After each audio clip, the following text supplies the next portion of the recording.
I think we'll just go ahead and get started. I know we're a minute or two early, but then Brandon can have more time to talk, and I have less time to talk. My name is Elena Hansel. I'm with the Cook County Soil and Water Conservation District. Thank you all for being here. For those of you who don't know who we are, we've actually been around for 50 years. We work with landowners to do resource concerns on your land. We'll come out and do site visits, we do projects, we help keep the water clean and the soil clean, but not without your help as landowners in the area. So I also have coworkers here, but I'm not going to introduce them unless they want it. So they can just sit and relax. So a few things just to note. If you haven't been here before, there's bathrooms around the corner. Help just go ahead and go whenever you need to. There's water in the water fountain. We don't have food. We don't have any of that because we don't have funding for it. Our office is pretty much funded through grants, and it's not paying for food tonight, but we're glad you're here. This workshop was prepared by Cook SWC. I have to read the little funding here. Using federal funds under our award, which I'm not going to read the number, sorry, NOAA folks, from the Coastal Zone Management Act of 1972, as amended, administered by the Office for Coastal Management, National Oceanic and Atmospheric Administration, NOAA, U.S. Department of Commerce, provided to the Minnesota Department of Natural Resources for Minnesota's Lake Superior Coastal Program. The statements, findings, conclusions, and recommendations are those of the authors and do not necessarily reflect the views of NOAA and the U.S. Department of Commerce or the Minnesota DNR. So, got that out of the way. Fun stuff to let you know about is, and then I'll introduce our speaker. Those of you who live on the coast or live at lakes, we do have some resource guides back on the back table. I do have notebooks and pens if you get really excited and you want to take some notes. There's a few back there. Help yourselves, you can take all that home. And this seems to be our month of workshops, of informational meetings. Cook County and the Soil and Water Conservation District are part of what's called the Lake Superior North Watershed Plan. So I'm just letting you know we have a meeting, an informational meeting for an hour next Wednesday from 6 to 7 in the same location if you're curious about what the One Watershed One Plan is and how it might impact you or might not impact you. We have that meeting going, all of these flyers in the back. So with all that being said, I'm going to introduce Brandon, and we're really excited that he's here. He's from NOAA. There's some really cool data and information and technology, and so I don't know how to explain it all, but we're really excited that you're here, so thank you. Awesome. And this is being recorded. It will be on the YouTube channel for the county, just so everybody is aware. I'm going to make you aware that if you ask questions, it's being recorded. So, and if you want yourself in the video, it's from this side on. So, awesome. Thanks, Elena. Thanks, everybody, for coming out on a gray Tuesday night. So, as Elena said, my name is Brennan Crumwoody. I work as a government contractor to NOAA's Office for Coastal Management. I live down in Duluth, Minnesota. Been there for a year. Really like it. But I've been working as the Great Lakes Geospatial Coordinator for close to now 6 years. And I work really closely with Clint and Melanie, who's the Coastal Fellow, working with Clint at the Minnesota Lake Superior Coastal Program. And so tonight, going to keep this really informal, so if you have a question, just raise your hand. If I ramble on and you're like, what did he just say? Let me know. I like to keep things a little bit more lighthearted. So, especially when it comes to really dense stuff like all the water that's sitting out there in Lake Superior. So, a little structure here, I guess. Some of the things I want to talk about tonight are the historical water levels that we've seen in the past, current water levels that are lapping at our doors, some of the storms that we've been seeing over the last couple of years recently and the impacts that we're seeing there. And as Elena said, we do offer a lot of data. NOAA is probably one of the largest data producers in the federal government. When you think about it, like your weather data that's coming out hourly for the entire nation, it's a lot of data that's being pushed out there. So the goal here tonight is just make you aware of some of the resources that you as taxpayers it's out there, it's readily available. You don't have to have a login or anything special to get to it. It's the same data I use on a daily basis in that regard. And then also talk about some of the other resources, both for the community as a landowner, basically what the other side of the office does, and then, any questions you might have, comments, and opening it up for discussion too. in that regard. So just to kind of give you a little bit more background about who's this guy, where's he coming from, all that. So I actually grew up in southern Minnesota, way down, literally on the Minnesota-Iowa border. I spent 4 years in the military because I didn't know what I wanted to do after high school, and got into remote sensing and geographic information systems. Actually did undergrad at Bemidji State University, left the state for a while, went out to the University of Montana, and then came back. And I've been working with NOAA. Actually, prior to this position with the Office for Coastal Management, I was in the National Weather Service. I am not a meteorologist or a forecaster, so unfortunately I'm going to just caveat it right now. I can't tell you what's going to happen next year, but I'll try and guess like every other meteorologist, right? So that being said, you know, when we look at what's been happening in the Great Lakes, and I'm going to just solely focus on Lake Superior because I'm pretty sure everybody cares about what's happening here. When we look at Lake Superior itself, the record high for the lake actually occurred back in October 1985. 183.91 meters for folks that like to use metric, or 603.38 feet. So that was the record high. The record low actually occurred way, way, way back, 1926. I don't think anybody in here is from 1926, maybe. But, you know, there was a long time ago when we hit those record lows.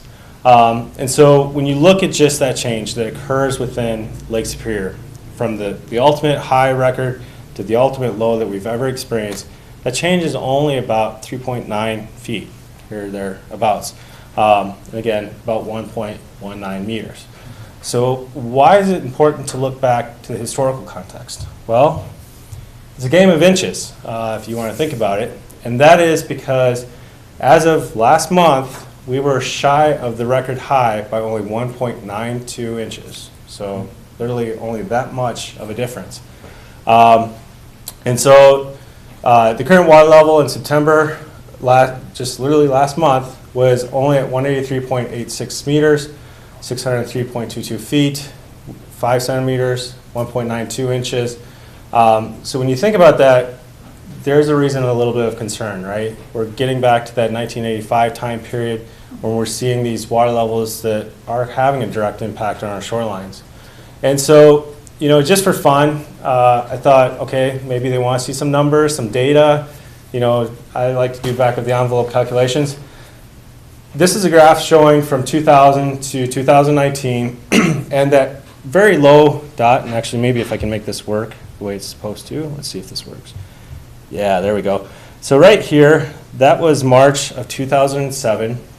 Water levels at that point were 182.79 meters, a little under just 600 feet. And you know, what was interesting, and Clint and I were talking about this on the drive up, is at that time period, everybody thought water levels were going to continue to go down. And in fact, I had to go back and just confirm that, and I'm going to do this really quick. I actually found a NOAA document from 2011 that stated the key findings of this climate report stated that we're expecting warmer air and water temperatures along with reduced snowpack, shorter duration ice cover.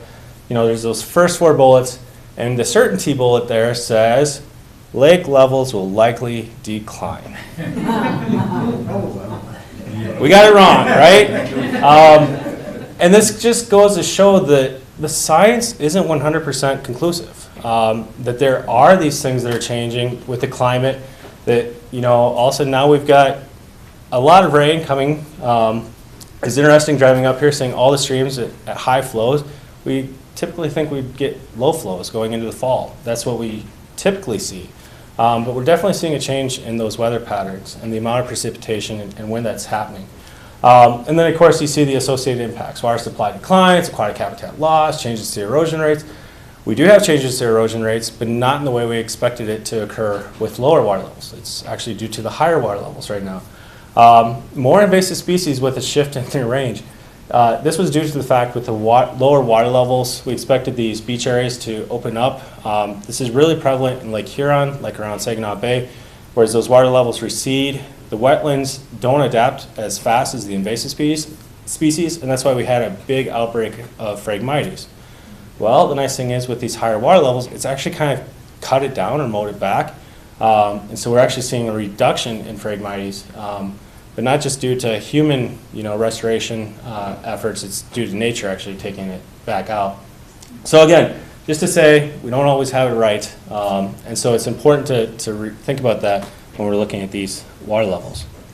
So getting back to the calculation, I thought, okay, so we've had about a change between those two of a meter, 3.5 feet, in about 13 years.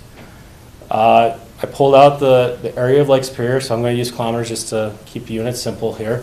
So if you take that difference of 1.07 meters, convert that to kilometers, you look at the entire area of the lake, and we've added about 87.85 square kilometers of water. Relatively small number, 4 digits, right?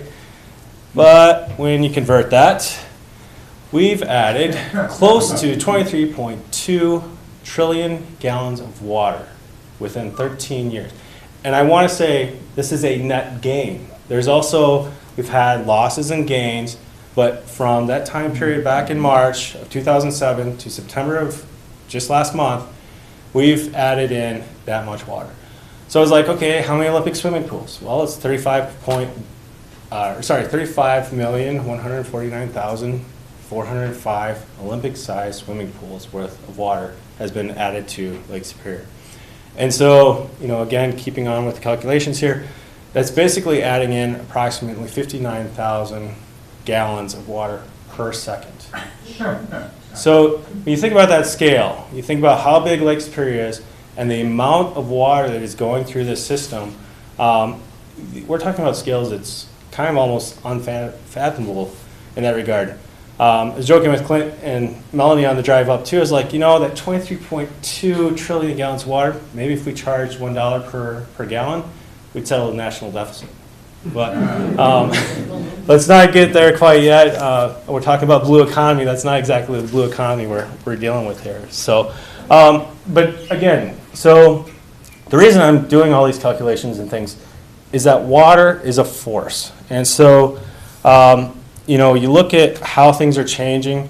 This was the summary from Army Corps of Engineers for September. And if you look at the precipitation alone for Lake Superior, we received 153% of our average rainfall alone for September. This is supposed to be when we start drying out, but as you notice, we're actually continuing to add more and more water into the system. And so when you look at the other Great Lakes, Erie, Ontario, things have kind of calmed down. Michigan, Huron, they also are experiencing a lot more rain than normal.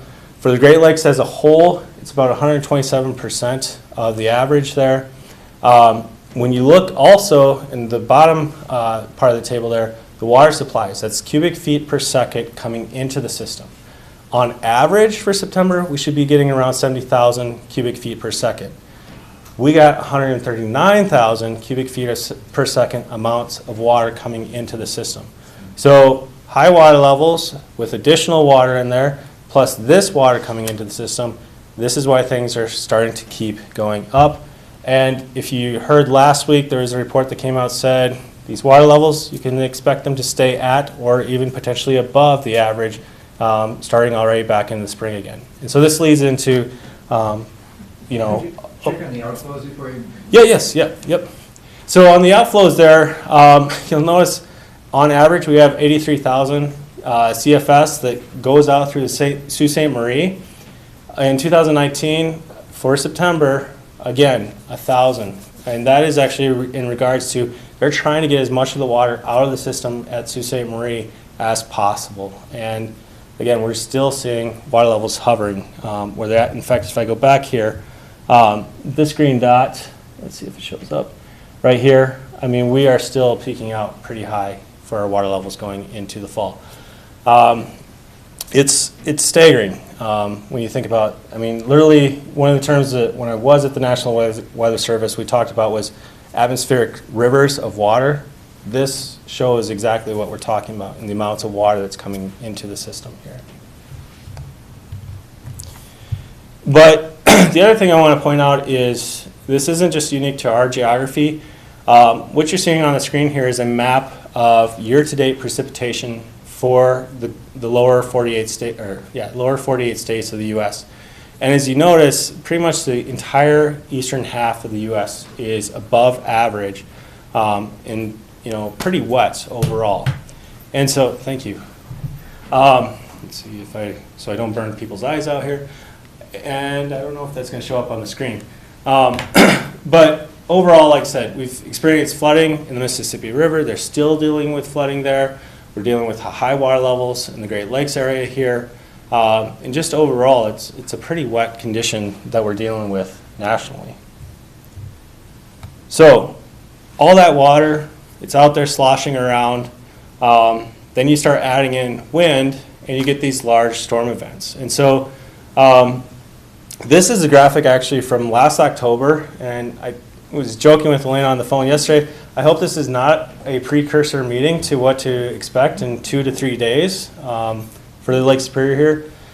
Back in October 17th, 18th, 2018, this is what we were dealing with in Duluth. And so this is actually the weather graphic that was put out to the public. And so, dealing with 14 to 18 foot waves, basically coming down the shore towards Duluth and Superior. You're dealing with gale force winds. And what you're seeing on the right is actually the data from the water level station in Duluth. And you can actually see that within 30 hours, there was a 15-inch change in water level. And then with that water level elevated like that, that next 24 hours is the actual wave action that you're seeing because of the storm event. And so what you had here is that 30-hour period is kind of the seiche, where you're actually seeing that wind driving the water down towards that part of the basin. And then with that wind hitting the shoreline, that's where you're seeing that increased wave action occurring in Duluth. Well, I wanted to see what it was like here in Grand Marais. Oh, sorry. 2 photos really quick. That is the photo from last year, October, in Canal Park. If you've been down to Canal Park, it's pretty amazing to see all that water flooding out the parking lot structures. And you can see the size of the waves in the back there as well. But this is not the first time Canal Park has been flooded. March 1975, there was actually a blizzard-induced flooding event that occurred in Canal Park. And that is actually an ambulance trying to get through. You can see the lift bridge in the back there through Canal Park. So in Grand Marais, that same time period, there was increased wave action also present here. Now granted, it wasn't as high or as large of a change in water levels, but you do see that increased wave action. And the reason I bring this up is that increased wave action is what's leading to increased rates of erosion when you have these large storm events. And so just a little bit of a science lesson here, talking about how wave development and the actual structure of the shoreline plays out here. On the left there, you see a graphic that shows differences in beach slope. And so at the top, it's a very flat or low slope beach. And then as you start to increase that slope, you can see how you get those plunging waves that develop. Or if it's really steep, you'll actually have wave run-up occurring. And the other thing is, from top to bottom, that is also the rates of erosion. So with a shallow beach like that with low slope, you don't have too much erosion. You have some, but not much. Of course, the steeper you go, the more erosion that occurs. And so this is a section of the shoreline here. This is Big Bay in Cook County. Areas in blue are showing areas where you have very shallow or relatively shallow bathymetry or slope there. And then, of course, any place where you're seeing that red is indicative of a very steep beach slope area. And this is really important because that's actually what leads to the formation of different waves that you might see developing on the shoreline. And the little graphic down there, you can think of a wave. What's happening is, as it's coming ashore, the bottom of the bed there is very coarse. It's that friction actually is what causes that wave to roll up and form over. And so that's the analogy that's often used when we're teaching elementary kids is, think about like if you stub your toe. The first thing you do is you start rolling over. That's exactly what's happening with wave development when it gets into this shallow water environments. And so we can look at this along the entire length of shoreline and see where are the steep areas, where are the not so steep areas, And then you can start thinking about this in terms of the amount of erosion that might be occurring along this particular shoreline. Brennan. Yes. We live right there. Okay, I'm sorry, I didn't mean to pick on you guys. Where is Big Bay? It's the, I just. Yeah, so let me see if I can pull up this. These the whole one. It is, okay, that's, okay. Yep, so here's 71 coming down, 71, here's okay. 61, and so Okay. yep, here's Big Bay. And I'm sorry, I did not mean to pick on anybody in tonight's meeting, We so. understand what's happening. We're very Yeah, interested because we yeah. had a lot of erosion in this last storm, right in Big Bay there. And so the one thing I want to point out too is that nearshore slope, as water levels start going up, that actually changes the slope. So, typically we think about a curvature of, let me do it this way, curvature of a beach going like this. And so if you have your water level down here, it's gradual slope. As that water level starts going up, it's starting to get into the steeper slope area. And that's where you have that wave run-up occurring and starting to erode that material back down into the beach nearshore area. And so that's why when we look at this data, it's really interesting to see where these areas have a gentle slope versus a high slope, because that's where you want to start focusing in on, where as water levels change, where you might start seeing different rates of erosion occurring. And as I was talking about earlier, differences in the amount of sediment that's actually moving through the near shore system. So the steeper it is, the more sediment. The more erosion occurs along. And so here's an example, actually, this was just last month in Duluth. That is actually a nice plunging wave that's forming right there. This is right there at Canal Park, where they've just done a whole bunch of reworking for the lake walk and already starting to see some of these plunging waves. And again, that plunging wave will actually start eroding the, there's the laser. Right there you can see a change in the slope, and that plunge is actually eating away at that sediment and carrying it back out further offshore. And so that's the thing, is with this higher water level, that gives you more tools, you might say, to cause erosion in those coastal areas, and that's what's happening. And then this is actually Tetagooch. This last winter, went out hiking with my daughter. And the reason I show this photo is a lot of people think that, oh wait, 6 months out of the year, the lake's not doing anything. Wrong. Especially when I talk to my partners that live in nice, warm Charleston, South Carolina. They think it all just turns to ice. And I tell them, no, January we have open water. And that water is, that wave action is continuing even through. The other thing that's interesting here is not only do you have the wave action, but then you also get freeze-thaw cycling that's occurring as well. As that water freezes onto there, might get heated up one day, starts going down through those joints, gets cold overnight, starts cracking. That pressure will actually cause the rock to start to exfoliate more. And so you've got multiple forms of erosion that are occurring along our shorelines. Whereas down in Charleston, it's similar to the image on the left. They don't really have to worry about that freeze-thaw cycling that's occurring on the right. And so, when we're dealing with these high water levels or even low water levels, there's a lot of different things that can happen. So the one thing that we're obviously seeing a lot of right now is that first one, the shoreline erosion. And these are just some of the photos that I've been, on a tour of the erosion of North Shore here. And so this is actually one of the parking areas off of Old 61, just north of Duluth. You can see the cables there strung out. The asphalt is eroded underneath. It's starting to fall down the shore there. This down here is actually the picnic structure at Brighton Beach. And the distance between where you're seeing right here and that wall is less than 3 feet. And so, you've got some of these old structures like that.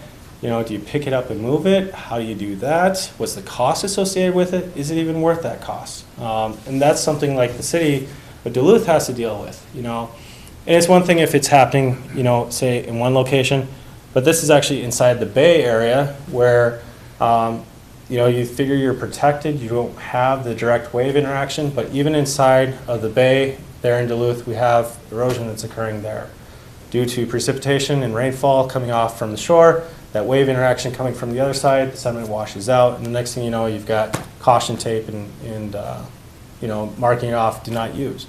So that's, in both of these locations, that one up top there actually, it's been closed off. They put concrete barricades and say, sorry, general public, you can't use this anymore. And so it's starting to limit how much interaction we have with our coastal areas in that regard too.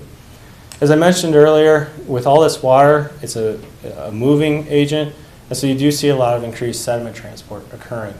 And so, obviously in the top photo there, you can see the brownness of the waves. That's just that sediment that's being eroded off either from the rainfall. Again, it gets compounded during these storm events. And then again, that increased wave action is transporting sediment through the system.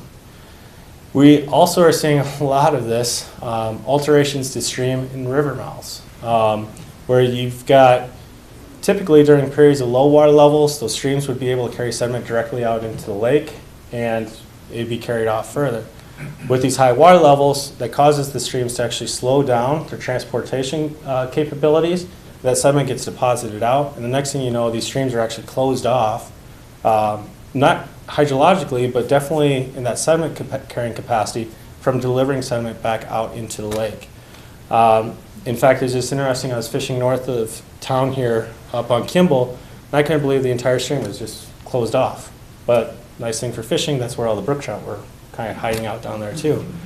And so you're definitely seeing some of these alterations to streams and river mouths, especially if you have property in these locations, potentially having some flooding issues as well, especially if we get a large precipitation event, that river mouth is blocked, that river starts rising, and you have some flooding occurring to the properties nearby. The other thing that we're seeing is, of course, damage to coastal infrastructure. So again, the photo in the lower right there, but docks, seawalls, they're taking a big beating with these increased wave actions and higher water levels. Flooded marinas and docks. I've got a few photos of where there's docks that we typically think we can go launch our fishing boat down the St. Louis River. No, you have to step over a puddle about 10 feet. And again, it limits the access, especially for handicapped or mobility impaired. They don't want to roll through a foot of water to get onto a dock, to get onto their boat. In fact, I was talking with Clint, let's see, what was it, about last month, wasn't it, Clint, when I said, hey, what's going on down at Two Harbors? And we had this nice kayak launch access, and you can't even get to it because, again, there's water in the way to get to it. We think that floating docks are the ultimate solution. Well, when they float too high, those ramps become perpendicular, and you can't even get access to your boat that way. So we're definitely seeing a lot of, sorry about that up there in the corner, a lot of these limitations in access to the beach. One of the things that we didn't think about initially, but we've definitely heard stories about, is with some of these private marinas becoming flooded, their shore power becomes underwater, and it becomes an electrocution hazard. And so we actually have heard reports out in the other parts of the Great Lakes of people going out to check on their boats and getting electrocuted because the electrical outlet is actually below the water in that regard. It does serve as a hazard to navigation because you do have so much sediment moving around in the nearshore system. You do hear about boats, even with higher water levels, that sediment's moving up. They thought they're good, and they'll run aground on a shallow sandbar that's been created by that sediment moving around. And again, we're losing some of our coastal terrestrial and wetland habitats as well. And a great example of this down in Duluth is Interstate Island. This was a habitat restoration area. Because of the high water levels, that island is starting to erode away. And it was to serve as tern nesting habitat that is starting to move on. And we're seeing this also with piping plover habitat, wetlands, as I mentioned, while it's good at removing the Phragmites, it also hampers the production of wild rice, and we're seeing that happen in some of the other locations as well. The other thing that's interesting is the shrinking beaches and recreational use areas. Chicago, they're definitely seeing this firsthand. We see in the newspaper reporting, that this beach that used to be 20 feet wide, I can't even walk on it, it's like 18 inches. And so there's no recreational opportunity. The thing there is, there's a lot of businesses that depend on that recreational tourism. And so all that money that would be coming into the community is now being lost because of this. So not only is it, a negative economic impact from the sense that you have to rebuild these things, but you don't even have the income to rebuild these things because you've lost it because of that recreational dependency on tourist dollars. And then, as I mentioned, the increased wave run-up that's occurring as well. So, a lot of the negative stuff, I know not exactly fun to talk about, but I want to talk about the data that is out there for people to use and become smart on what's happening out there. So I'll talk about some of the physical environmental data. I showed a little bit of that earlier with some of that slope information. We'll also talk about the water level data. I know a lot of people are interested, like how do I see what's going on today down in the harbor? And I'll show that here as well. And then lastly, one of the tools that we've developed is the lake level viewer. How many people have heard of it, used it, seen it? Lake level view. All right, perfect. So the only hands I saw go up was Clint and Elena. So hopefully this is something new that you can go home and play around with and explore as well. And again, it's meant to be user friendly. You don't have to be a scientist. You don't have to be a GIS geek like me.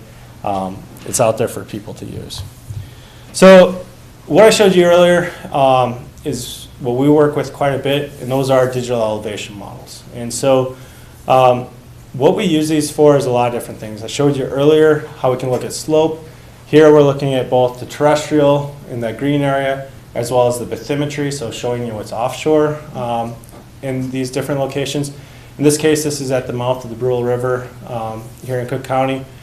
And so what I was really interested in this particular application was what area has been impacted by changes in water levels. And so by specifying the record high water level and the area of record low water level, you can actually see this red band along the shoreline. And so any place that's falling within that red area has experienced that change in high to low water levels. And so this is a good indication to show, potentially areas that could be impacted with these changes in water levels. For us, it kind of shows us our areas of prioritization for, understanding what shoreline structures might be in these locations, the sediments that are in these locations, the geology. It's a really quick way to kind of see what's happening out there on the landscape. And so another one that we use quite a bit, and the Minnesota Coastal Program has done a lot of data collection for this, are those oblique imagery photos that are collected. So on the left is a photo that was collected in 2007. Again, this is the mouth of the Brule. And then NOAA actually collected in 2016, and you can actually see some of the changes that have occurred here. So, the shape of the mouth entry here, compared both of them. The other thing that's really interesting here, and I don't know if it's easy, I'm going to stick out, is you can actually see how the currents are changing between the 2 years here as well. So in the imagery here on the left, you'll notice the Brule is coming out and the sediment is actually going this way. You can tell by the tannins in the water there. But in 2016, and this is where, I'm not sure if the screen helps, but those tannins and that flow is actually coming out and now going the other direction. And this just shows how dynamic our nearshore environments are. 1 minute you think currents and sediment are going one way, and 9 years later they're actually kind of shifting and going the other. And that's why having this type of imagery out there for people to look at, you can actually see the types of changes that are occurring to their property. And this image here, I should point out, this is so high resolution you can actually see people out on the beach. And so I had to shrink it down to get it to fit in here. How many people saw a white aircraft flying along the beach this summer? Yes. Going back and forth and back, sorry.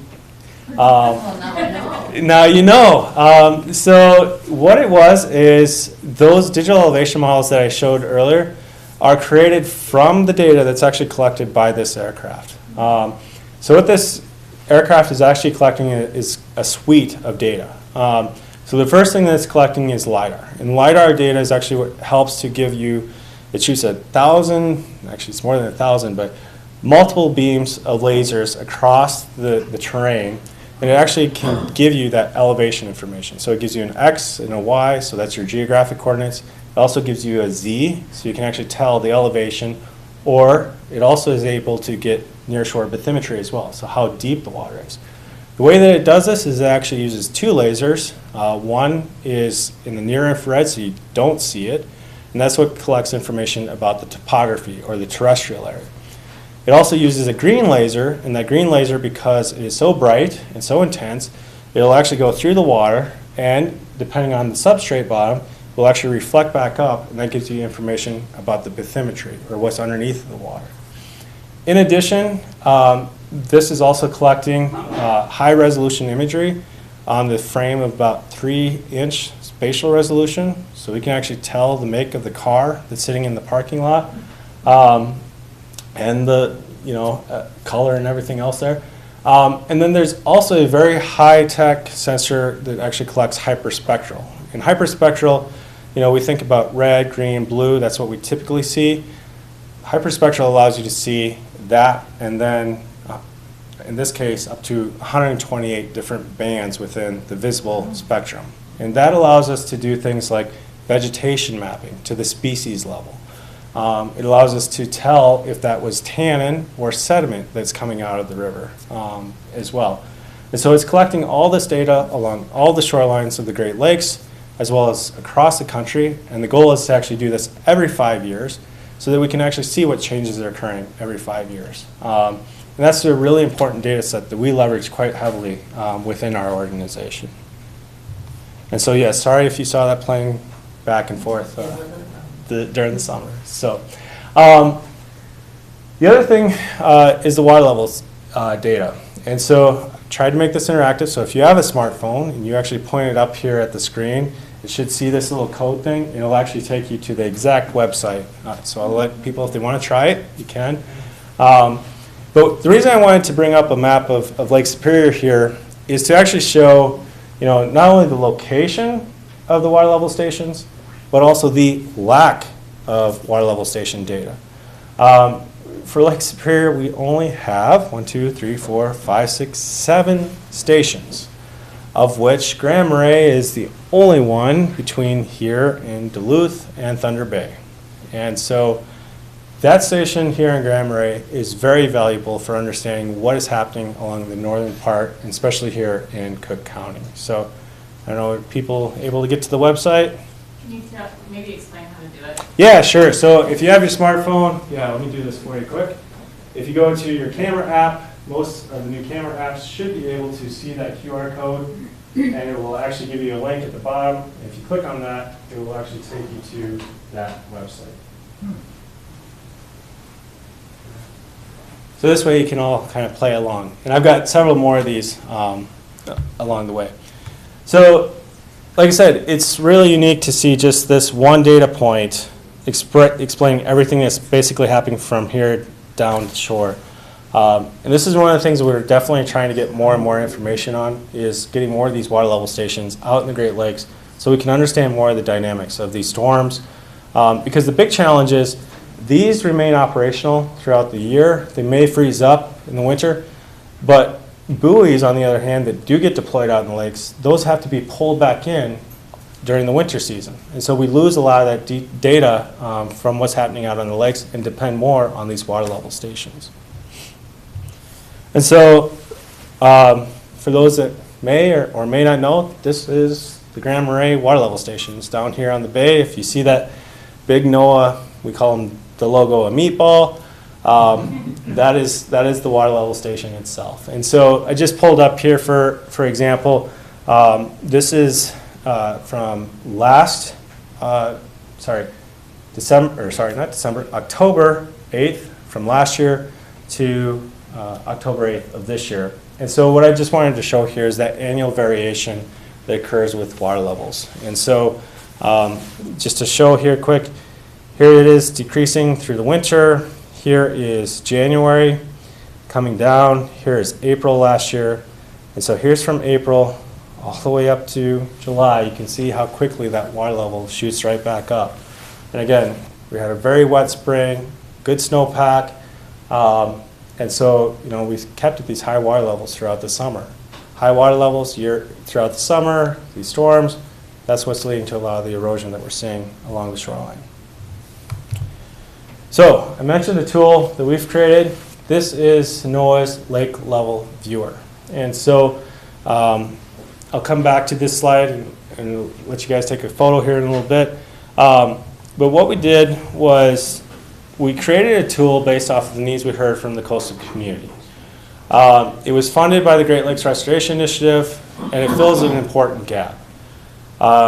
We sent out a survey, and basically from that survey we heard that 40% of Coastal Storms Program survey response said that current data on future lake level changes are inadequate, and that 2011 report justifies that. And only 26% said that existing tools to work with or visualize these data are adequate. And so if we go back quick, you know, I could put all these different plots up here, but what does that mean to you as a homeowner on the shore or a coastal community, right? It just means water levels go up and down. It doesn't show me where along my shoreline I should be concerned.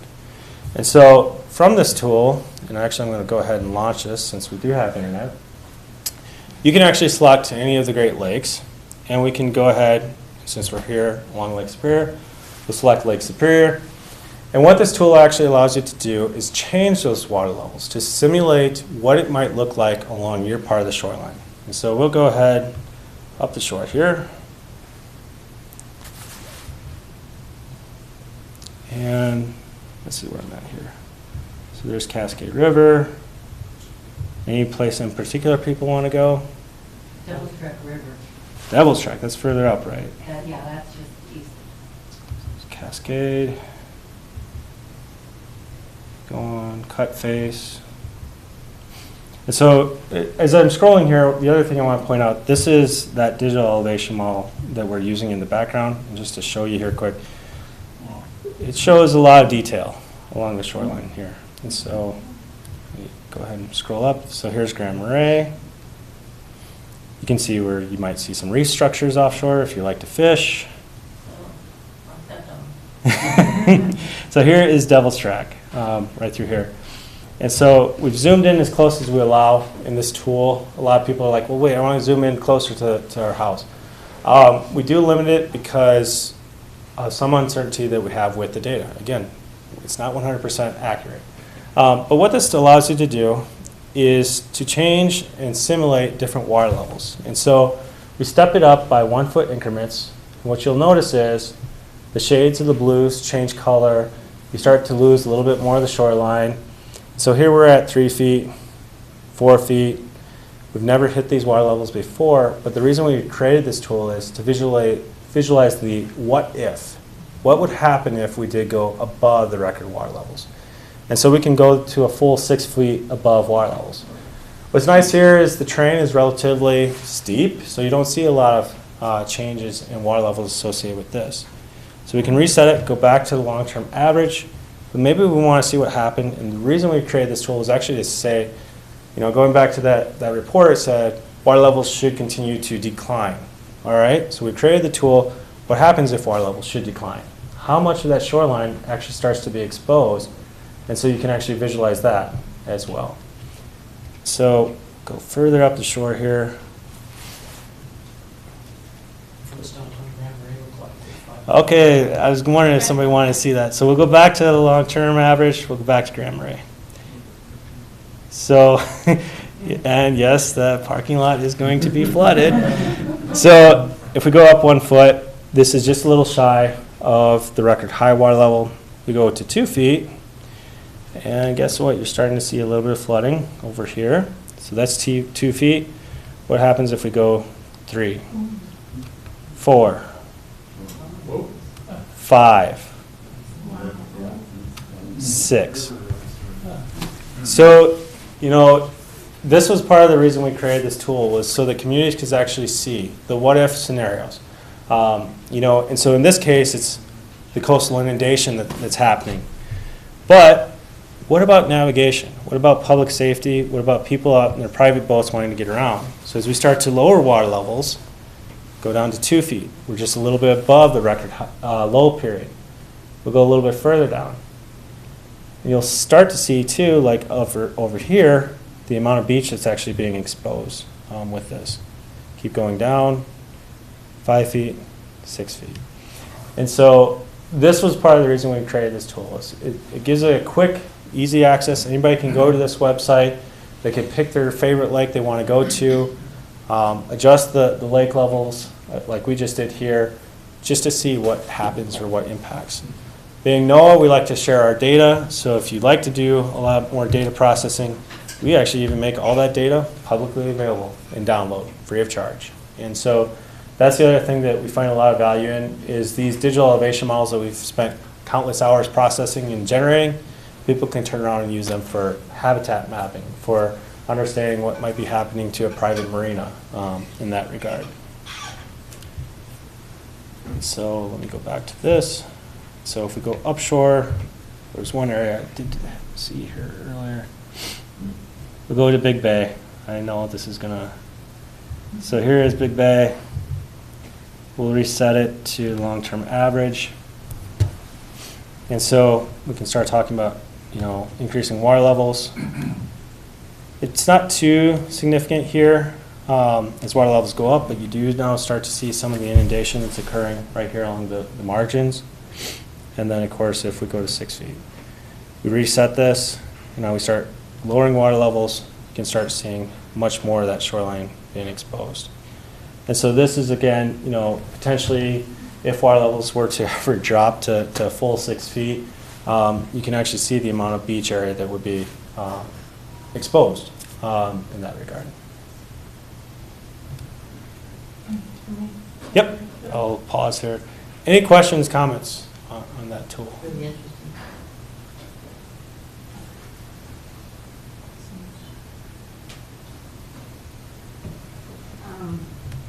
Oh, let me go back. Yep, yeah. I've got a question. When you said the record high was back in 1985, yes, we were out at the Devil's Track River and we were having some problems along the shoreline, and we had to take measures to take care of that. And then now again, we're seeing it all over again. But what I was thinking about was, they've always said that Lake Superior has sick lake water rises and water lowering. I've sort of noticed it, but right now, we're having drastic changes on our beach. Yeah, and you're absolutely right. There is a cyclical pattern. People are trying to figure that out. Is it a 4-year? What is that? How does it tie into, for example, El Nino and La Nina cycling as well? In fact, everybody okay here? I want to go back to a graph to show some of that quick.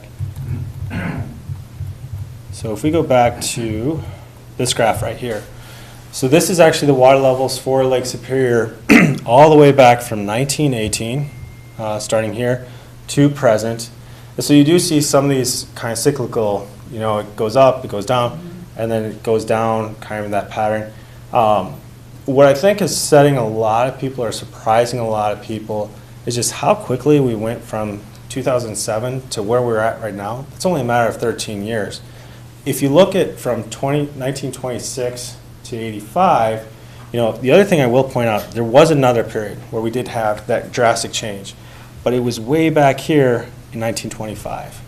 And we didn't have as many people on the coast. We didn't have as many structures and things like that that we're dealing with now. And I think that's part of the reason why you're hearing more about it, is more people are being impacted or affected by this as well.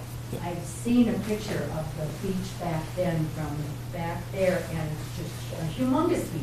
Yeah. It's all beach in front of those original cabins. Yeah, and that's definitely, like I said, we're hearing it, from these big dramatic changes. Like I said, I think that, again, I'm, over the last 30 years, so I was around 1985, but I don't remember 85. But certainly that is the one thing, is I think it's the frame of reference. When you show somebody like this, they can go, oh yeah, there was that period back then, but who remembers, what that had as far as the impact. And I think that is we actually have, I'm not a social scientist by any means, I'm more of a physical geographer, but there is that like frame of reference, right? Like, I remember when, but I can only remember so far back. And that's where it's really challenging to, how do you put this into context for people to understand? Because like you said, we see the photos, like big expansive beaches, and then, now we're seeing the photos where some of those cabins are starting to fall right in, so. We've got a real short beach right now. Yeah, so And that I think is the challenge, is getting all that contextually so that people understand, you know, here's the impact. How are we going to deal with this? And unfortunately, a lot of people are like, well, just throw rock out there, right? It's a short-term fix for you. It's a long-term problem for your neighbor. And that's the one thing that we tried to relay, is because, yeah, you might have protected your shoreline here, but remember, all that energy that we talked about, that energy has to go somewhere. And so what ends up happening is not everything is nice and perpendicular. It doesn't go right back out. It actually starts propagating downshore. And so there's a really great example in Lake Michigan, Beverly Shores. Is anybody familiar with where that's at? Clint knows what I'm talking about. They built these huge houses, and water levels started going up. First thing they started doing, they put sheet metal right in front of their house, and they capped it off, nice and square. Well, guess what? That current, the energy came down, it's starting to erode behind it, because that wave actually will propagate its way around, and it will actually circumvent back around. So they then put another sheet pile in that side. Well, guess what? That energy is now going further and faster and starting to erode more. That's one of the things we encourage people is think about softening the shoreline to help to reduce that energy, because otherwise that will just carry elsewhere and cause more issues downstream or down the shore. Yes. Did you talk about the ability to control the lake level? Like, it's 600 feet above sea level. Right. All the Great Lakes could, how complicated is that actually lower? Yeah, so actually, this is a really good question, and I'm glad you brought it up. I wanted to bring up, I don't think I have it, let's see, 12-month comparison. There was actually, I think this might help relay some of that. When I was looking at each of the basins, right, it's like, we'll just turn open the valve and let it all go elsewhere, right? Lake Erie and Lake St. Clair increased at even higher rates because they aren't regulated in regards to having a control structure so they were getting massive amounts. The entire system as a whole is just inundated. There is just all this water entering in, and the only outlet for the Great Lakes, well, there's more than one, but the one that everybody thinks about is the St. Lawrence River. And so that's where a lot of people in New York are getting really upset, to the point that just last week, the state of New York has sued the International Joint Commission on Plan 2014, which is in regards to regulating water levels. So you are starting to see some of the legal ramifications with how you regulate these water levels. But it's just a simple fact. You get all this water going in, there's only so many places that can go out, and unfortunately, you know, when you see a map like this, you know, I'll point out here, the arrowhead, it looks pretty dry. You do see some green in terms of, you know, the amount of precipitation.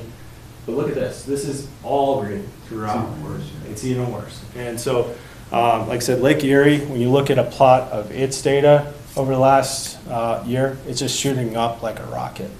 And then, of course, all that water's got to go through the Niagara River. So, again, it's constricted down to where it can get out. Goes back out into Lake Ontario. That it's constricted back again. You know, whoever did the plumbing on the Great Lakes, you know, might want to rethink how they did it. But yeah, I mean, there's a lot of things going on. And this is only showing this half the picture. We have the other half on the Canadian side to think about in regards to that as well. So let me go back to this.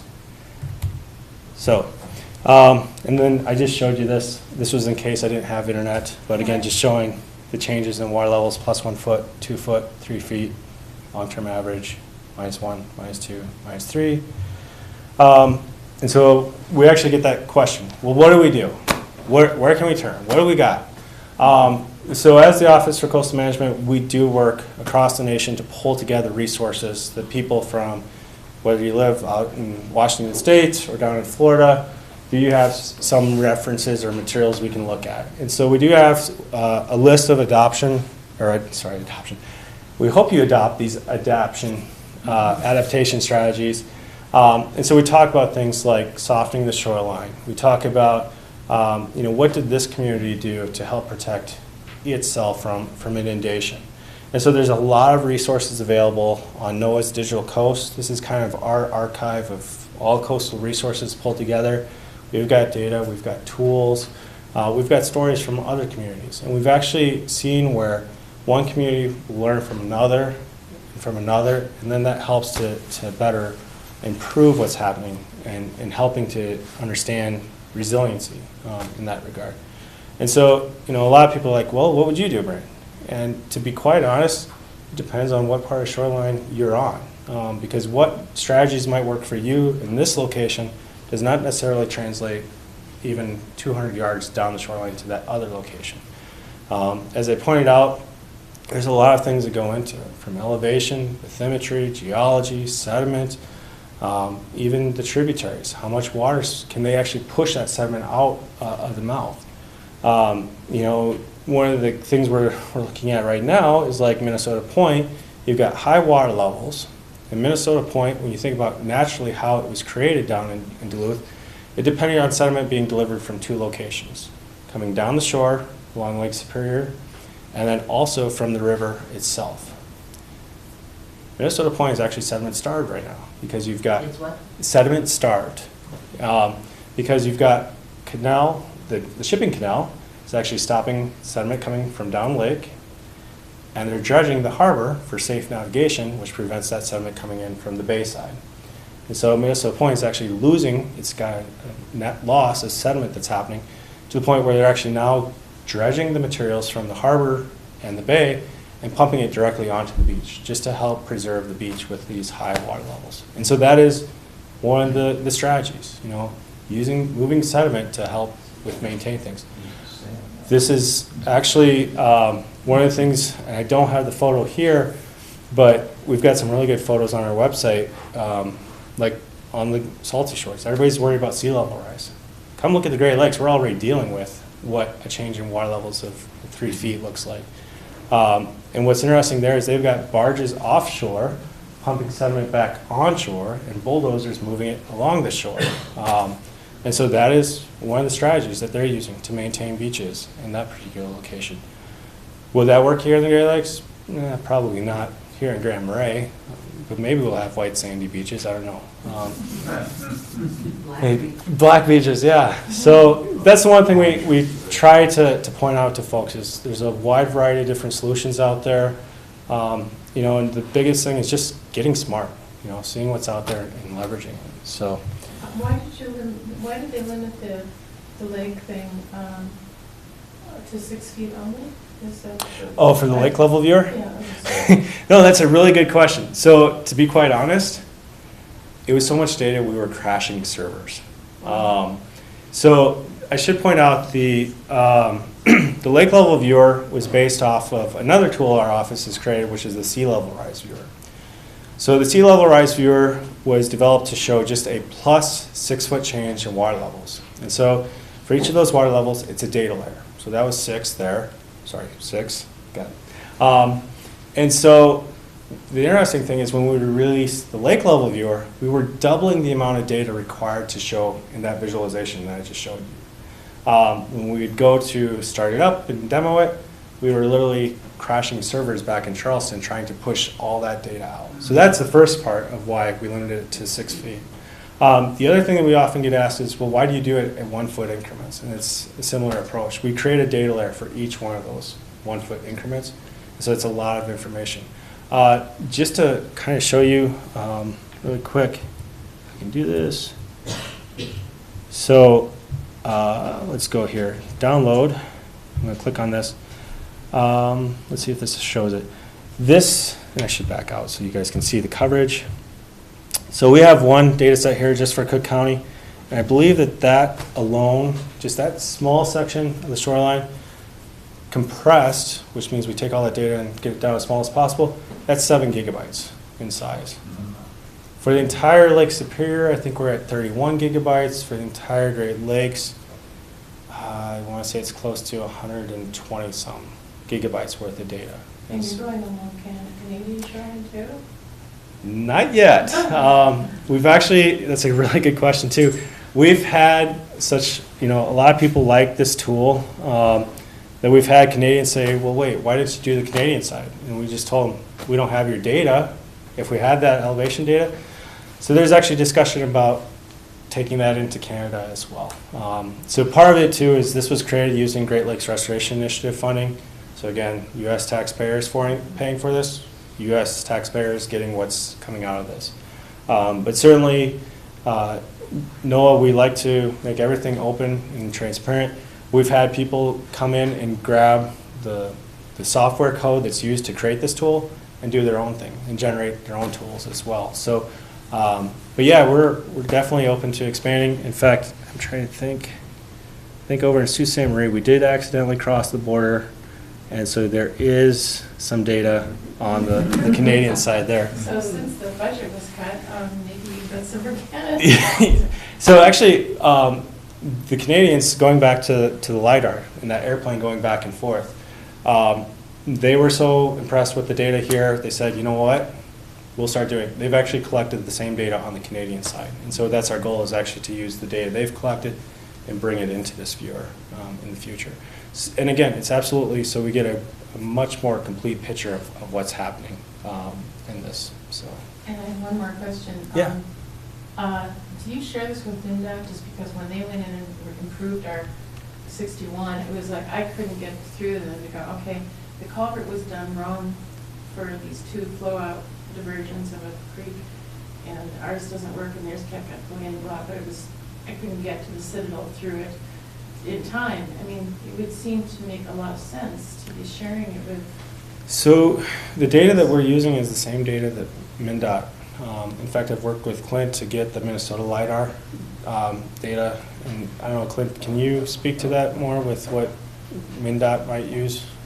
Well, in some other committee meetings, and I don't know about the Grand Marais project, but MNDOT usually flies their own LiDAR at a much higher resolution for road projects. But it's also usually the right of way that they're focused on. So I'm not familiar with the culverts you're mentioning there, but there's a good chance that they have higher resolution data than we have available statewide.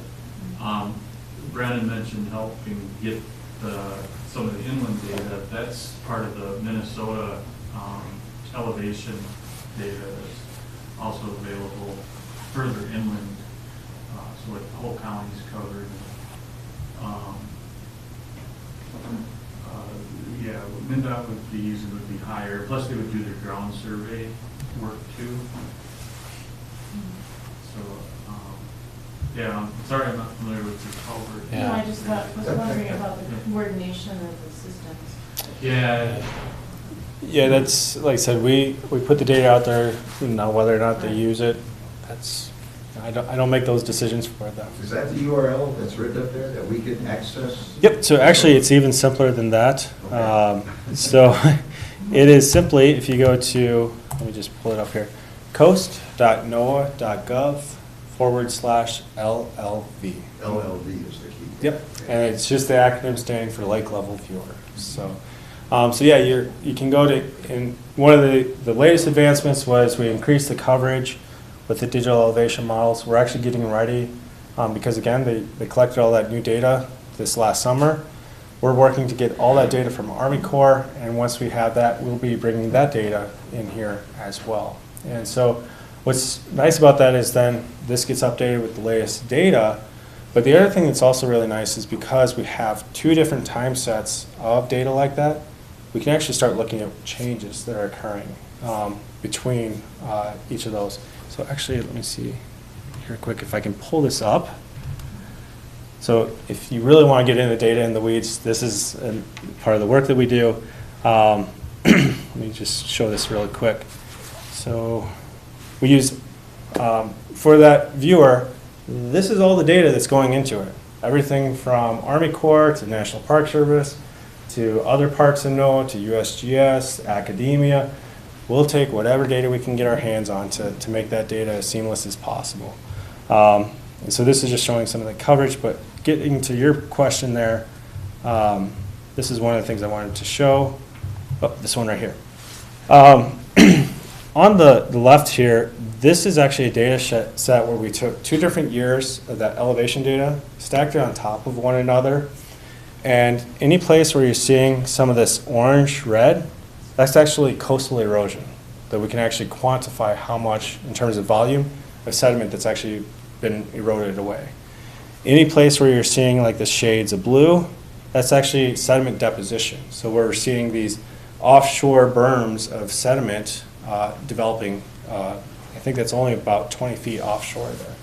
And so you can actually see from one time period to the next where you're seeing sediment scour. This is actually a water intake pipeline, and the current actually comes down this way. As that current comes over that pipeline, it starts circulating, and it starts scouring the sediments on the backside of that pipeline. In the other cases here, you've got this. This is a great example of why you don't harden shorelines. They built this marina. Oops. They built a marina right here along the border between Wisconsin and Illinois. This has all been hardened along here. And what happened is, as I was talking about those longshore currents, that wave energy propagated down and it started to erode. Within the last 3 years, they've lost 200 feet from the edge of the shore landward of Shoreline. And to the point where it was primarily a beach dune system that's gone into a wetland that was located behind that beach dune system as well. So it's now into the wetland area and starting to tear all the vegetation out through there. And that organic matter is now starting to go down the shore as well. Is that this picture in the middle up there? So this one right here, that is actually Saginaw Bay. And what we're doing here is putting together another data set I didn't even talk about. We generate land cover data for all the coastal areas. And what we're showing here is actually what land covers are being inundated at a 6-foot rise. So how much agricultural land is underwater? How much wetland is now open water? How much, this is Saginaw Bay City down here. And what type of urban flooding is potentially going to happen with those high water levels. And again, with the data, what's really cool, like I was telling Elena and Clint, Cook County, you guys have got some amazing, not only the topography and the terrestrial side, the bathymetry side as well. There's a lot of really cool features. And you guys want to go GIS geek out here for a little bit? Show you guys some really cool stuff? All right.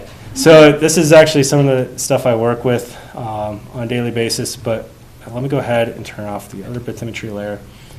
What's really unique here, you can see some of the terrestrial features, but what I find really interesting is some of these bathymetry features. Offshore, these are actually part of the rock outcrops, the dike systems that you see on the terrestrial side, extending into the lake side. Here you can actually see some of the folding and faulting that actually extends right back into the bathymetry as well. Let me go back to the one area here. Big Bay. Again, you guys have got some pretty cool stuff here. You can actually see the historical lakeshore right up here. And so, this is one of the things that's really interesting is when you start looking at these digital elevation models, it's more than just X, Y, Z. Yes? Hold down. Don't. Don't move. All right. Don't move it. Here, and actually I'm going to turn off one data layer to make it a little bit easier. There. And thanks to Clint, I've been playing around with color palettes to make some pretty artistic ways of showing this. Did you go up to, Yeah, definitely. We good? Do what? Change geography quick? Okay. Yeah, definitely. he's on the other side. Hey, Brandon, the question that we have a question back here, how current is this data? So this data, what does anybody know what date that lakeshore was out that far?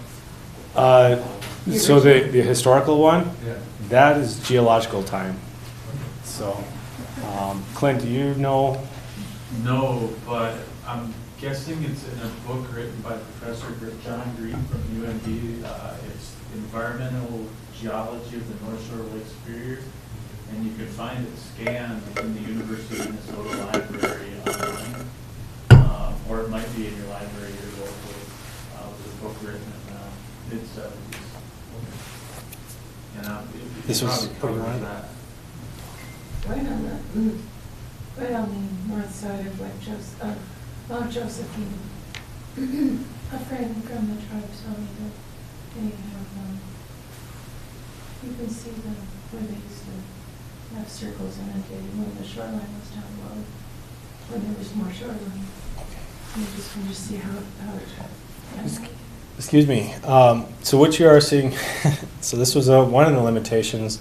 Somebody asked the vintage of the data. So the bathymetry itself was from 2010. The terrestrial side, Clint, can you help me with which is 2011. Is that spring. 2011? And so that's one of the things we've actually done is stacked all these different data sets together to make it seamless. Unfortunately, this was an area that was never collected with bathymetry in 2010, but I am happy to say that it was collected this last summer.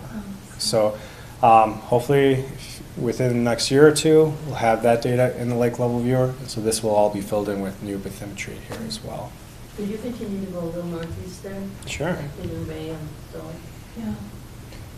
So here what's nice is you can actually see some of the historical shorelines in the data. And again, being a physical geographer, this is what I really gravitate towards. Is understanding the geology, the geomorphology. So what's really interesting here is you see the different beach ridges, you see some of the riverine, and then you see, of course, the geology all interacting here. And so you can kind of start to assimilate that, back in time, this was actually open, sediments coming in both sides. This is a tombolo, is a geological term for these. And so this is filling in that regard, and then the Pigeon River is helping to keep that open on the backside there. Over the fish. That, yeah, maybe we keep that secret, right? No, Probably wants to know. so yeah, we can, definitely go anywhere along the shoreline here. So here's Grand Marais. Takes a little bit to load up because it is pulling some data. But again, you can see some of the riverine type of geomorphology through these. But then what's interesting here is oops, just thinking about it. We got this offshore structure right here as well. And if I remember, that's 5 Mile. 5 Mile. Yeah. And so you can actually see, some of that bathymetry in this area. So you see some of the unique features off there as well.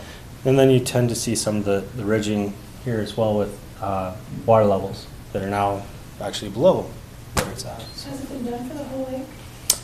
This, for anywhere where we have data available on the U.S. side. I mean, in the actual lake depth contour? Oh, for contouring it? Yeah. The bottom of the lake. We can go to that's where we have the data extent right now. That's another project I'm working on. Is trying to get this type of resolution for the entirety of Lake Superior. And so it's small going at this rate. So I thought I saw somebody's hand. Clint. I was wondering if you just cover a little bit of why the expiration of the laser pulse. Yeah. In the lake and why it's shaped the way it is.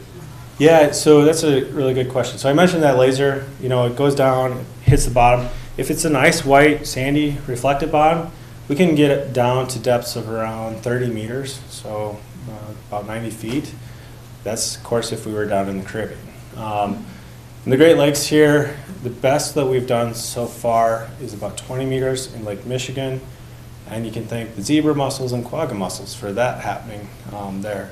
So the substrate does have a lot to do with how far, like Clint's asking, how far offshore we can actually map to. This was all done in this location with that LiDAR system. And so when you're getting out this deep, there's basically, it's getting to a point where you don't get a return coming back from the laser. And so that's what we call the extinction depth. And so you're not going to get data out there. Unless we get quagga and zebra mussels in Lake Superior, which, fingers crossed, we never do. But yeah, it's due to some of that nearshore turbidity. It's due to tannins in the water as well that absorbs that laser energy. And so that's what prevents you from getting returns. And so actually you'll see too, like for example, streams here. there's no data actually. That white is because we just never got any type of laser return back from the below the water there because of the turbidity. And you'll notice it sometimes too, if we go down shore here, around, in fact, so like here, for example, there's like, might be turbidity at that area. At some point they cause it not to get a return there. Here's another example of some pretty cool stuff happening offshore, between the mainland and some of these islands offshore here as well. And yes, if we get enough of the points, Clint and I have actually seen shipwrecks with that data. And so, Where were those 2 shipwrecks or whatever that were boats that you had up there? the 2 boats. When you showed Saginaw Bay? Oh, Saginaw Bay. Oh, yes, sorry. This here. Yeah. So that is actually the Francisco Marizan, and that is actually located just south of South Manitou Island in Lake Michigan. And so this is actually, thanks for bringing this up. So this is the shipwreck as seen from space. This is that LiDAR point cloud. So we're talking millions, if not trillions, of points of data. And so the difference you're seeing between the colors is anything that's showing up in this gray or white color, those are actually points above the water. This shipwreck actually stands up out of the water. And any of these points that you're seeing down here that are purple, those are actually in the water. And so this is showing, how these two work together to give you that picture of that shipwreck. So yeah, that's a Francisco Marizan. It's interesting, we were doing some field work out there. You can literally go right past it on a boat and it's still 20, 30 feet up in the air. You can see it right clear as day in that regard. And some other things that we're working on is, so everything I've been showing you is kind of that 2-dimensional. One of the things that we've heard people say is it'd be cool to see this in 3-dimensional, so like flying around it and things like that. So that's one of the things we're actually developing or working towards right now too. And again, to help, especially like where we're seeing some interest is in K through 12, elementary and high school students, getting a better understanding of the physical geography. Why do we have these offshore structures here but not over here? And so we're working on some of those possibilities here in the future as well. So, and that is honestly everything I had to present on. So questions, comments, concerns? Yes? Comment. I go to see my daughter, and past Floodwood on 200 going west, they have a sign up there about the old Lakes Superior Basin from eons ago. It just, when you think of us worrying about our shoreline right now, you can imagine. Yeah, no, that's a great point. I mean, in some parts, it was 100 feet higher than where it was back tens of thousands of years ago. But yeah, no. The rocks up the shore. Yeah, and again, that's why I think it's so fun to work on this. Like I said, I've now been working with Clint in the Minnesota Coastal Program, going on 6 years. Come this December. Every day it's something new that you learn, especially when you're panning around on those maps. And the next thing you know, you're going down a rabbit hole to, what is that? That's cool, let me go this way. So I always learn something new every day when I'm doing this. Yeah. Can you explain how the Tombolo got developed here in Grand Marais? So, yeah, let's go back to the image here. So, yeah, this is actually a great example. I mean, you see this in a lot of different places where you have this offshore ridge structure, and then what happens is, as those currents are moving through here, it might get constricted. The wave energy, the carrying capacity stops, and so it starts to deposit sediments. And then we start, as I was showing earlier with the Brule River, one year sediment's going one way, next year it's going the other way. So that's what's happening here is you'll have sediment coming in from one part. Let me see if I can get my mouse over there. There it is. So sediment coming down this way, it gets pinched. Then the next thing you know is it's got sediment coming in from the other way, it gets pinched, and so that's what starts to develop. And like I said, so you see these ridge structures like this, another really good one. And of course, let me go back to the actual tool, is in the Apostle Islands. Stockton Island is another example of where, as long as I can get it there we go. Here's another one that has developed. So you have these offshore ridge structures. You've got currents moving through on both ways.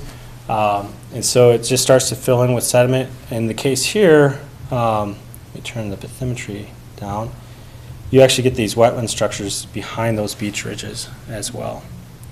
And so you can actually see here these ridges of the sediments being deposited in between there. This one here, there's still water in there, but you can see where historically this is a wetland area. In fact, we can show you, let me turn this back up. So here we're showing long-term average. As we start inundating, you can see where that water used to be. And again, part of this is also due to those changes in water levels going up and down as well in the formation of these tumbles. So you've got currents coming from both sides, water levels going up and down. That limits how much sediment can be carried through these constricting offshore ridges and mainland features, and that's what allows that sediment to slowly be deposited in between there. So, perfect. Could you show Lake St. Clair? Lake St. Clair, sure. And then, in fact, that was actually a new addition just last year for us. So Lake St. Clair has been definitely under the gun this year. And so let me pull this up, turn the topography on, and let's change this opacity. So unfortunately, this is a great example too, showing our limited amount of data coverage because of the turbidity. So you see some of these gaps that exist along the nearshore here. But yeah, so this was the long-term average, and right now the record high was about 3 feet. So as we start to inundate, that was what it was during the record high. And so you can see the amount of inundation that's occurring in those locations. In fact, the one part where I have driven by when this is happening, yeah, there it is. So yeah, this is Chesterfield Township. And I've actually driven past here just to confirm, did we do a good job mapping the inundation? And unfortunately, yes. And so if we were to, say, have another foot of water level rise or two, there's quite some extensive flooding that's happening through this. Now, could you go out real slowly? Yep. So there's one step out. One or not? Yep. And so the delta, yeah. So like you said, right now, if we set this is what the record high water level was. And so certainly people out on the delta, actually just I flew back from Baltimore on Friday, and luckily we flew right over here, and it is surprising you've got water right up to the edge of the streets and the houses along that delta area. So, and again, the amount of precipitation the St. Clair Basin has received over the last year is pretty significant as well. They're dealing with the flooding there. St. Clair Shore is another place in this geography. And that's the one thing I should point out too is, we hear about it here in Minnesota, we're hearing about it in Wisconsin, we're hearing about it in Michigan, and the one thing that, in the back of my mind, I'm sitting there is like, that's another $1 million, that's another $10 million, that's another $5 million to either protect, restore, or just get out of there. And sometimes that's the one thing a lot of people fail to realize is maybe the best solution is just walk away. And, nature's going to do what it wants to do. And we've definitely seen some of the evidence of that. And I will say the one thing, too, that we've been doing some more research on that I didn't mention earlier is taking all this data. So the water level data, the digital elevation models, that DEM I showed you where the changes were occurring, actually using that to develop some strategies that instead of protecting the shoreline right on the interface is, as we were talking about earlier about how waves are generated, dumping boulders actually offshore further. And it actually will, so you don't have that eyesore of a big wall sitting out there offshore, but by increasing that roughness on the bottom like that, you can actually cause the wave to break or lose energy, and it won't even come ashore. And so that is that strip map that I was showing you there. they're actually using that data right now to determine what size of material needs to be put offshore to help with the erosion onshore. Have they been doing that in the Netherlands? Yep, so this is where some of that technology is coming from, is people that have experienced that type of flooding before, yeah. Yeah, that's what we did in '85. We put those boulders back out into the water and to help with erosion. And in the last 2 years now, last spring and the spring before, when we started having the flood storms and the fall storms after the last couple of years, those rocks have been pushed back into shore. And yeah, it just goes to show the power of The water. Exactly. Yeah. And that's Of course. why I say, you know, there's a point where there's a tipping point. You can be resilient, you can adapt to a point, but then again, if you get too much, then that's where you might say, you know what, we're dealing with forces that are just cataclysmic. And so that's, you know, sometimes people just have to retreat from the shore, and that's the best option. So, and I mean, unfortunately, where we're seeing some of that occurring right now is like down in Louisiana.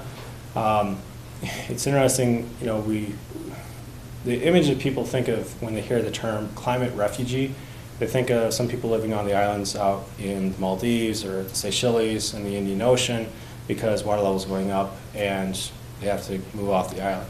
But we're experiencing that right here in the U.S. with people, you know, down in the Gulf, in Louisiana, Florida, but even here in the Great Lakes too. People are literally losing their homes, and guess what? There's a big expense associated with picking up and trying to move somewhere else. And so it's not that you know, glamorous island going under the water, it's our shorelines and beaches actually eroding away right in front of us. So. Do you communicate at all with people who think that with the studies that were done with the polling, that there's all of these incredible downpours that have been happening, washing out so much infrastructure, let alone to the lakes? Yeah, so we don't directly communicate with folks like Polymet, but definitely that's another thing that we're working on is the amount of rainfall that we're getting with these sudden outbursts of rain.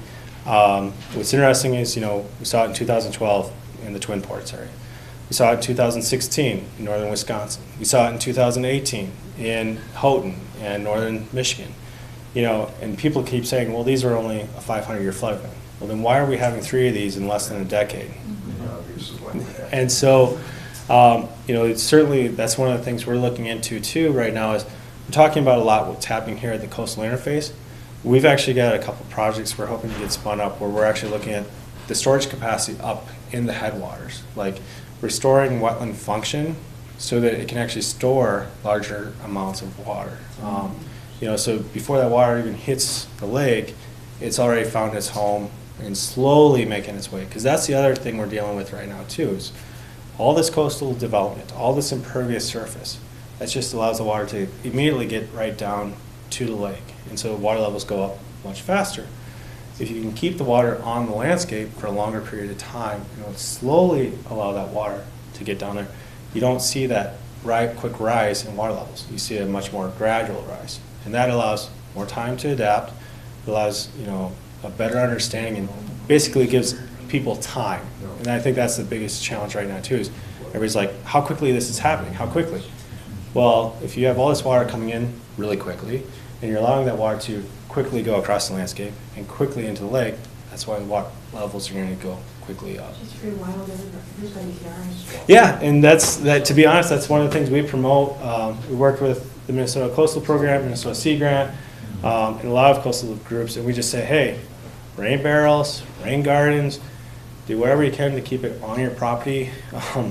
We're dealing with communities like Rochester, New York, where they literally, for each of their houses, have the rain gutter going right into the storm water, into the, you know, and so they're plugging up their stormwater drainage with all this asphalt shingles, dumping water right into the stormwater, and then they wonder why they're having street flooding, because there's nowhere else for it to go. So my understanding is that this data represents almost a snapshot in time of a particular water level above or below or in time. Is there any work that's being done to try and extrapolate what the levels would be at for a particular size of lake storms? I think that's something that's a big unknown. I'm okay now, but boy, if the wind picks up, I'm gonna get nervous. So, no, that's a really good question, and I should point out, this is a very, very, very, very simplified model. It's basically a bathtub, but certainly if we have high water levels compounded with a storm event, that's part of the reason why too we go to high extremes. So some of the data I pointed to, you can go to get the water level station data from the co-op station. You can see where that wave height was, and then if winds should pick up and say we now add another 2 feet of wave or storm surge on top of that, we can then visualize potentially how far that might impact inland. The tool itself does not allow you to model coastal storms. It does not allow you to model a SAISH effect. But if you can do just some quick math, with the local water level station, and then add in, give yourself a foot of error, you could potentially then see what would be impacted by a storm event in that regard. And that is one of the things we've, a lot of people ask, well, why aren't you guys modeling all the coastal storms? The models that are required take several hundreds of hours to generate output. And like I said, we were just trying to show a simple 13 layers of data, and it crashed the server. I can't imagine trying to pump that out. But someday, maybe when we get supercomputers and all the rage about cloud computing and all that, there are definitely little things like that that we'd like to look into more as resources allow us to. So I think it's 7:30. Yeah. So if you're welcome to continue to ask Brandon questions. I do know they need to get back to the eventually tonight, but I want to say thank you all for coming, and thank you especially to Brandon. This was fantastic. Thank you guys. Appreciate it. And if you do want more NOAA resources, more data, if you didn't get enough in this presentation, there's a link here to some of the other resources available for the Great Lakes. So.